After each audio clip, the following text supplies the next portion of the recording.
Society has taught me to fear Muslims. The media indirectly sends messages that my heart should clench in their presence, especially at an airport. If they are carrying a bag or wearing headscarves, I should be even more afraid. I never understood this fear, but even as a child, I was aware of it. I could never grasp why I should fear an entire religion just because of the actions of some individuals. Those are the words from John Turner in a news that published on the Attention page on December 11, 2019. So you see, the society has fed this mentality and hatred inside the non-Muslims. And you know, there are so many injustices happening towards Muslims all over the world. Thus, I am here today to talk about the unfairness that Muslims have to face and how quiet the world actually is about it.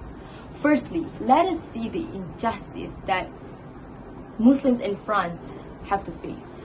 On October 16, 2020, an 18-year-old Muslim named Abdullah Anzorov had beheaded his school teacher, Samuel Paty. The reason that influenced Abdullah to do so was because of his school teacher's action, which was showing caricatures and cartoons of Prophet Muhammad to his students. Paty's action was very offensive, not only to Abdullah, but to all Muslims. Abdullah, who happened to lose his patience that day, killed his own teacher as he couldn't stand his religion and Prophet being made fun of. Abdullah was shot dead by the police right after they arrived at the crime scene. However, it is a must to highlight that Islam is a religion that brings peace and loves peace.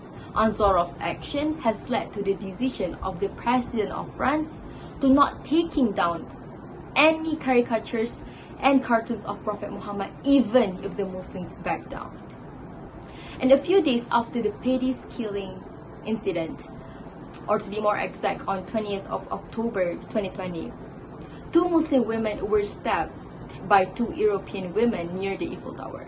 Nevertheless, there was no single media that covered about the news. I myself knew about the incident from my social media, or to be more exact, from an Instagram account named Muslim.daily. They posted a footage and an explanation about what really happened. No France's media covered about the news until 2 days afterwards, which was on 22nd of October. In the report, it states that one of the European women brought a dog with them. And this argument started when the Muslim women told the European women the dog was too close and they felt a little bit threatened. The woman with the dog suddenly started to take issue with their headscarves by saying, "That thing you wear on your head," which sounded like a slur. The woman then began to stab both of the Muslim women.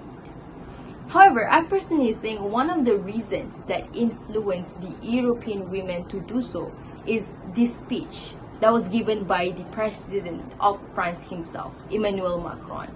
In his speech, he mentioned, and I quote, "Islam is a religion that is in a crisis today all over the world, and also plagued by radical temptations and by a yearning for reinvented jihad, which is the destruction to others."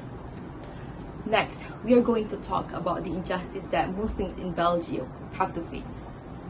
On June 14, Belgium's government ruled the prohibition of wearing anything that is considered as religious signs in any higher education institutions.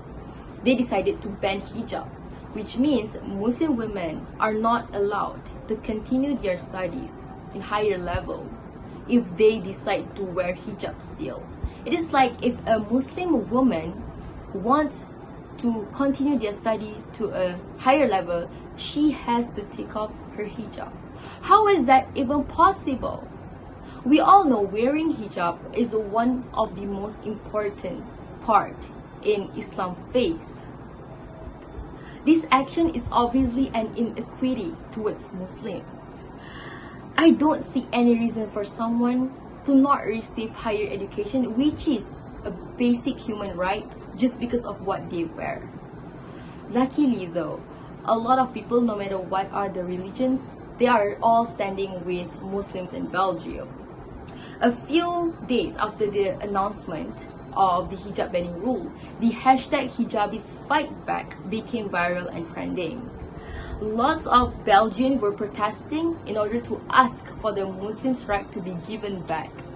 Belgian Muslims, especially women, deserve to receive higher education despite what they wear. As a matter of fact, wearing hijab and headscarves will not endanger anyone unless you are Islamophobic. Next, we are going to talk about the sufferings of Uyghur Muslims in China. Nearly 3 million Uyghur Muslims have been systematically oppressed by their own governments. They have been locked up in detention camps. Children are being killed. Women are being raped. They are forced to do things that are against Islam. However, the government claims that the concentration camps are for re-education purpose to stop terrorism and the extremists. There are already nearly 90 camps that have been built in Xinjiang, China. Many people can be imprisoned there for many reasons, or perhaps no reasons at all. Let us see. Many Islam traditional names have been banned, and the list just gets longer and longer. Beards and face veils are prohibited. Some halal products have been banned for no reasons at all. And I tell you, Uyghur Muslims' privacy have been invaded.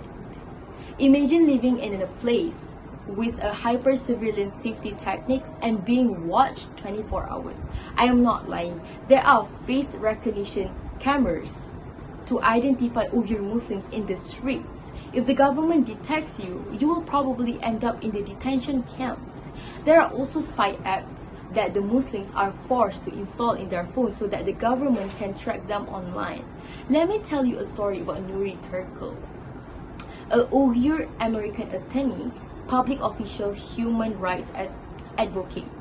He has not seen his mother for about 15 years. He has also been removed from his family's social media connection as contacting him can endanger his family's life. Things has become worse since Xi Jinping holds the power as the president of People's Republic of China. China really tightened its grip on Uyghur Muslims since then. Between 2012 to 2017, China's domestic security budget has increased double. On the other hand, in Xinjiang, China, it tripled. I wonder why. According to Nuri Turkle, this action is obviously a cultural genocide.